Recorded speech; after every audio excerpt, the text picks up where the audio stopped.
अस्सलाम वालेकुम व्यूवर्स, उम्मीद है कि आप सब लोग ठीक ठाक होंगे जी। तो आज की इस वीडियो में हमारे पास है जी AIOU का कोर्स कोड 202 और सब्जेक्ट है पाक स्टडी। इसके 15 मोस्ट इंपॉर्टेंट लॉन्ग क्वेश्चंस आपके साथ शेयर करेंगे। क्वेश्चन स्क्रीन पे चल रहे हैं। फर्स्ट क्वेश्चन है हमारे पास 1857 की जंग आज़ादी और उसके असरात। फिर दूसरा क्वेश्चन है हमारे पास तहरीक पाकिस्तान का आगाज़ और इर्तिका। इसके बाद तीसरा क्वेश्चन है तहरीक पाकिस्तान की दरमियानी मुद्दत। चौथा क्वेश्चन है हमारे पास करारदाद पाकिस्तान और तहरीक आज़ादी। फिर पांचवा क्वेश्चन है क़याम पाकिस्तान और इसके असबाब।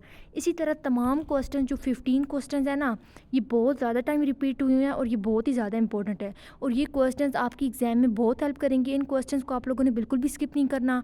और साथ ही साथ आप लोगों ने क्या करना है कि जो असाइनमेंट के क्वेश्चन हैं उन्हें एक टाइम ज़रूर मतलब एक दफ़ा पढ़ लीजिएगा, सही है। उन्हें भी स्किप नहीं करना क्योंकि काफ़ी हद तक ये होता है कि 60% आपका जो पेपर होता है ना, बाज़ दफ़ा 40% लेकिन बाज़ दफ़ा 60% तक भी पेपर जो है वो आपका असाइनमेंट में से आ जाता है। तो असाइनमेंट के क्वेश्चंस और ये क्वेश्चंस आप लोगों ने मस्ट करने हैं। इसी तरह अगर आपको मज़ीद किसी सब्जेक्ट की असाइनमेंट या किस पेपर चाहिए तो आप लोगों ने कमेंट सेक्शन में बता देना है, हम आपको प्रोवाइड कर देंगे। तो ये थी आज की वीडियो एंड आई होप कि आपको वीडियो अच्छी लगी होगी। इसलिए वीडियो को लाइक और चैनल को सब्सक्राइब मस्ट कीजिएगा। मिलते हैं अगली वीडियो में, तब तक के लिए अपना ख्याल रखिएगा। अल्लाह हाफिज़।